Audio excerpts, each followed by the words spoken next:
Yolcumuz var. Yok gerçekten bir buraya adam. Festival var.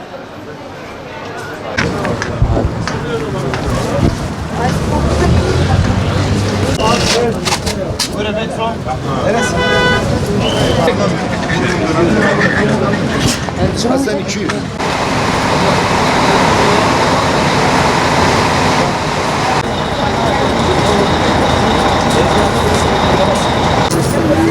Hoca.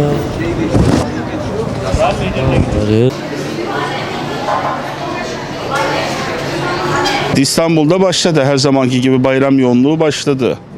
Şu an arabalarımız dolu. Ek seferler de çıkarttık.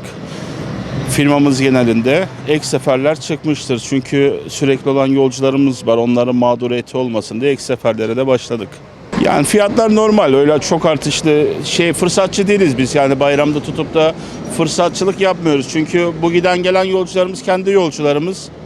Kışın da bizle gidiyorlar. Diğer zamanlarda onun için bayram fırsatçılığı da yapmıyoruz yani. Ama sadece hizmet için ek seferleri fazlalaştırdık. Seferlerimiz var, doldu. Fiyatlar da normal, çok şey değil. Ama işte tatildi zaten. Bir de işte bayram tatilde gelince üzerine bayağı bir yoğunluk var. Yani kafamızı kaldıramıyoruz yani, öyle söyleyeyim. Değil. %25, %30 gibi farklı. Çünkü giden otobüsler geri boş geliyorlar şu anda yani. Tatil bölgelerine gidenler hemen geri dönmüyor. Onun için fiyatlar biraz farklı. Yolculuk çoğul ya. Uygun fiyatlar uygun, o kadar şey değil.